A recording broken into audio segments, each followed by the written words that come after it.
America আৰু ইৰাণৰ মাজত যি উত্তেজনা চলি আছে, উত্তেজনাত নতুনকৈ ৰাছিয়া আৰু চীনৰ এংগুল আহিছে। এই কথা মই আপোনালোকক আগৰ ভিডিঅ'টোত জনাইছিল। কিন্তু ইয়াৰ মাজতে ইৰাণৰ পৰা ৰাছিয়ালৈ এখন বিশেষ জাহাজ গৈ আছে। কোৱা হৈছিল এই জাহাজখনত ইৰাণে অস্ত্ৰ-শস্ত্ৰ বহু প্ৰেৰণ কৰিছে। কিন্তু এই জাহাজখনক লক্ষ্য কৰি ল'লে ইউক্ৰেইন। জেলেনস্কিৰ নিৰ্দেশত এই জাহাজখনৰ ওপৰত আক্ৰমণ কৰা হ'ল আৰু ৰাছিয়াৰ সমীপৱৰ্তী সাগৰত জাহাজখন ধ্বংস কৰা বুলি ইউক্ৰেইনে দাবী কৰিছে। ইয়াৰ লগে লগে এতিয়া প্ৰশ্ন উত্থাপিত হৈছে, এই যুদ্ধত এতিয়া ইউৰোপ বা আমেৰিকাৰ হৈ ইউক্ৰেইনে প্ৰৱেশ কৰিছে নেকি? যি ইউক্ৰেইনে ৰাছিয়াৰ লগত দীঘলীয়া সময় ধৰি যুদ্ধ কৰি আছে, যি ইউক্ৰেইনক ইউৰোপীয় দেশসমূহে সহায় কৰি আহিছে, এই ইউক্ৰেইনে ৰাছিয়াৰ বন্ধু হোৱাৰ বাবে ইৰাণক লক্ষ্য কৰি ল'ব বিচাৰিছে নেকি? ইৰাণৰ তৰফৰ পৰা এই ঘটনাক লৈ প্ৰতিক্ৰিয়া প্ৰকাশ কৰা হৈছে আৰু কোৱা হৈছে, যদি ইউক্ৰেইনে এইদৰে যুদ্ধত প্ৰৱেশ কৰে তাৰ অতিকৈ বেয়া ফল ইউক্ৰেইনে ভুগিব লাগিব। এতিয়া প্ৰশ্ন উত্থাপিত হৈছে যে এই যুদ্ধৰ মাজত ইৰাণৰ পৰা ইৰাণৰ শক্তিশালী ড্ৰোন ৰাছিয়াই এই জাহাজত লৈ গৈছিল নেকি? ইৰাণত থকা ড্ৰোনসমূহে এটাৰ পিছত আনটাকৈ আমেৰিকান শক্তিশালী ঘাটিত আঘাত কৰিছে, নিখুঁতভাৱে লক্ষ্য কৰি লৈছে আৰু তাৰ বাবেই ৰাছিয়াই ইৰাণক সহায় কৰাৰ বিপৰীতে ইৰাণেও এই যুদ্ধৰ সময়ত ৰাছিয়াক সহায় কৰিছে নেকি? অৰ্থাৎ ইৰাণৰ এই ড্ৰোনসমূহ ৰাছিয়াই নিজৰ প্ৰান্তলৈ নি ইউক্ৰেইনক লক্ষ্য কৰি ল'ব নেকি?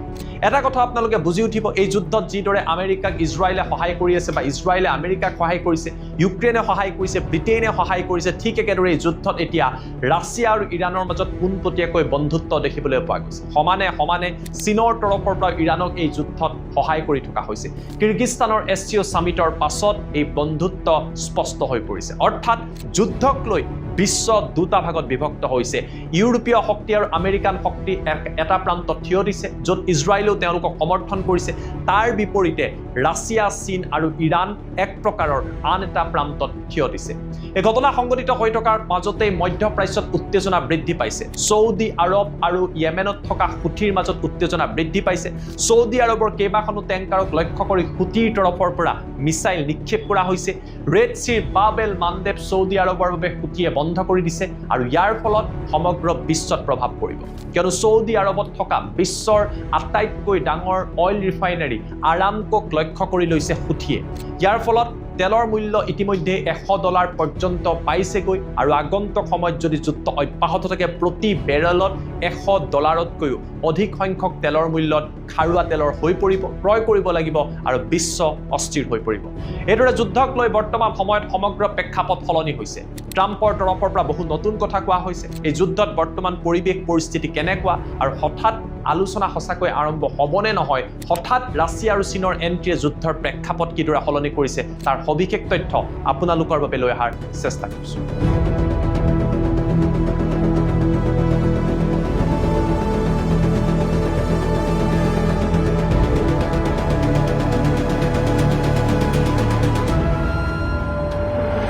নমস্কাৰ, মই জ্যোতিদীপ বৈশ্য। আমেৰিকা আৰু ইৰাণৰ মাজত যি যুদ্ধ চলি আছে, যুদ্ধত এতিয়া নতুনকৈ উত্তেজনা বৃদ্ধি পাইছে ছৌদি আৰৱ আৰু হুথিৰ মাজত। আপোনালোকে গম পাই যে হুথিৰ তৰফৰ পৰা ঘোষণা কৰা হৈছিলে যে ছৌদি আৰৱৰ ওপৰত একশ্যন লোৱা হ'ব, কিয়নো ছৌদি আৰৱ আৰু আমেৰিকাৰ সম্পৰ্ক বৰ্তমান সময়ত যথেষ্ট ভাল। হুথিয়ে অভিযোগ উত্থাপন কৰিছে যে ছৌদি আৰৱৰ সহযোগতে শেহতীয়াভাৱে ইৰাণৰ পৰা যেতিয়া তেওঁলোকৰ এখন বিমানে যাত্ৰা কৰিছিলে, লোকসকলে যেতিয়া অৱতৰণ কৰিছিলে, ছৌদি আৰৱৰ সহায়ত য়েমেনত থকা চৰকাৰে বা ছৌদি আৰৱ সমৰ্থিত চৰকাৰে হুথিৰ ওপৰত আক্ৰমণ কৰিছিলে বা তেওঁলোকৰ ডেলিগেটছক আক্ৰমণৰ চেষ্টা কৰিছিল। ইয়াৰ পাছতেই হুথি আৰু ছৌদি আৰৱৰ মাজত সম্পৰ্ক বেয়া হয়। হুথিৰ তৰফৰ পৰা ছৌদি আৰৱৰ অইল টেংকাৰক লক্ষ্য কৰি মিছাইল নিক্ষেপ কৰা হয় আৰু ৰেড চিৰ পৰা কেইবাখনো অইল টেংকাৰ উভতাই পঠিওৱা হয়। এই ঘটনাৰ পাছতে ছৌদি আৰৱ হুথিৰ ওপৰত ক্ষুণ্ণ হৈ পৰে। ছৌদি আৰৱৰ তৰফৰ পৰা হুথিক লক্ষ্য কৰি কেইবাটাও প্ৰান্তত এয়াৰ ষ্ট্ৰাইক কৰা হয় আৰু ইয়াৰ পাছতে হুথিয়ে ঘোষণা কৰে যে ছৌদি আৰৱৰ কোনো টেংকাৰে ৰেড চিৰ পৰা পাৰ হৈ যাব নোৱাৰে, নাইবা ছৌদি আৰৱক লক্ষ্য কৰি লোৱা হ'ব।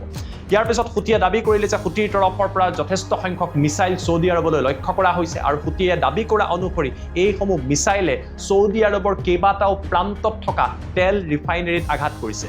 বিশ্বৰ আটাইতকৈ ডাঙৰ তেল ৰিফাইনাৰী হৈছে আৰামকো। এই আৰামকো ছৌদি আৰৱত আছে আৰু সঁচাকৈ যদি হুথিয়ে কোৱাৰ দৰে আৰামকোৰ কেইবাটাও প্লান্তত যদি আঘাত কৰিছে, ইয়াৰ ফলত ছৌদি আৰৱৰ যথেষ্ট ক্ষতি হ'ব। খাৰুৱা তেলৰ উৎপাদন ক্ৰমান্বয়ে কমি আহিব আৰু মূল্য বৃদ্ধি হ'ব। ইতিমধ্যে ক্ৰুড অইলৰ মূল্য আপোনালোকে গম পায় $100 পৰ্যন্ত প্ৰতি বেৰেল হৈছে আৰু যুদ্ধ অব্যাহত থাকিলে ইয়াতকৈ বৃদ্ধি পোৱাৰ সম্ভাৱনা আছে। ছৌদি আৰৱৰ তৰফৰ পৰা কোৱা হৈছে যে হুথিয়ে এইদৰে লক্ষ্য কৰি থাকে, হুথিৰ ওপৰত ব্যৱস্থা লোৱা হ'ব। কিন্তু এটা কথা সকলোৱে জানে, হুথিৰ লগত আন এক মহা অস্ত্ৰ আছে। সেয়া কেৱল মিছাইল নহয়, সেয়া হৈছে হৰমুজৰ দৰে আন এটা প্ৰান্ত যাৰ নাম হৈছে বাব এল মানদেব।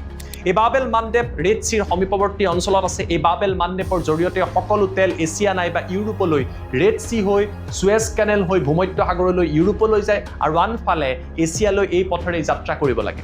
সৌদি আৰবৰ এটা প্ৰান্ত হৰমুজৰ বাবে বন্ধ হৈ আছে। সৌদি আৰবে পাইপলাইন লগাই এটা প্ৰান্তৰ পৰা আনটো প্ৰান্তলৈ তেল আনিছিলে আৰু তাৰ পিছত ভাবিছিলে যে ৰেড চিৰ জৰিয়তে এই তেল এছিয়ালৈ প্ৰেৰণ কৰিব, কিন্তু হুটিয়ে বৰ্তমান সময়ত ৰেড চি বন্ধ কৰি দিয়াৰ হুংকাৰ দিয়াৰ লগে লগে বাবেল মানদেপ বন্ধ কৰি দিয়াৰ হুংকাৰ দিয়াৰ লগে লগে সৌদি আৰবৰ বাবে এই সমগ্ৰ প্ৰক্ৰিয়া জটিল হৈ পৰিছে। এই যুদ্ধ চলি থকাৰ মাজত হঠাৎ শুকুৰবাৰৰ দিনটোত দেখিবলৈ পোৱা গ'ল, নিশাৰ ভাগতো দেখিবলৈ পোৱা গ'ল যে আমেৰিকাই শুকুৰ আৰু শনিবাৰে কোনো ধৰণৰ নতুনকৈ আক্ৰমণ নকৰিল।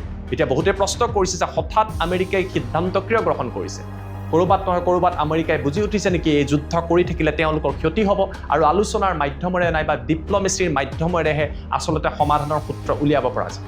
ট্ৰাম্পৰ তৰফৰ পৰা নতুনকৈ দাবী কৰা হ'ল যে ইৰাণে আলোচনাৰ বাবে যথেষ্ট আগ্ৰহী হৈ আছে, কিন্তু ইৰাণে ট্ৰাম্পৰ কথাক সম্পূৰ্ণৰূপে মিছা বুলি ক'লে, সম্পূৰ্ণৰূপে ভুৱা বুলি ক'লে আৰু ইৰাণৰ তৰফৰ পৰা কোৱা হ'ল আমেৰিকাই যদি আক্ৰমণ কৰে তাৰ প্ৰত্যাক্ৰমণ ইৰাণৰ তৰফৰ পৰা প্ৰদান কৰা হ'ব। এই ঘটনা সংঘটিত হৈ থকাৰ মাজতে বিশ্ব এতিয়া কেইবাটাও ভাগত বিভক্ত হৈছে। শেহতীয়াকৈ কিৰ্গিস্তানৰ SCO সামিটৰ পাছত ৰাছিয়া, ইৰাণ আৰু চীনৰ সম্পৰ্ক যথেষ্ট ভাল হৈছে। বিদেশ মন্ত্ৰী কেইগৰাকীৰ লগত বৈঠক অনুষ্ঠিত হৈছে আৰু ইয়াৰ মাজতেই ৰাছিয়াই যিদৰে ইৰাণক সহায় কৰিছে, বিভিন্ন ছেটেলাইটৰ তথ্য যোগান ধৰিছে, অস্ত্ৰ শস্ত্ৰ যোগান ধৰিছে, টেকন'লজি যোগান ধৰিছে, ঠিক একেদৰে ইৰাণৰ লগত থকা অত্যাধুনিক ড্ৰোনসমূহ ৰাছিয়াই বিচাৰিছে। এই কথা আমেৰিকাৰ ইণ্টেলিজেন্সৰ পৰা আৰম্ভ কৰি ইউক্ৰেইনে গম পোৱাৰ বাবেই এইসমূহ জাহাজক লক্ষ্য কৰি লোৱা হৈছে। এফালে ব্ৰিটেইনকো ইৰাণৰ তৰফৰ পৰা কোৱা হৈছে ব্ৰিটেইনে যদি তেওঁলোকৰ যিবিলাক বিমানবন্দৰ আমেৰিকাক ব্যৱহাৰ কৰিবলৈ দিয়ে, ইৰাণে ব্ৰিটেইনকো লক্ষ্য কৰি ল'ব। অৰ্থাৎ এই যুদ্ধ এতিয়া কেৱল আমেৰিকা আৰু ইৰাণৰ হৈ থকা নাই।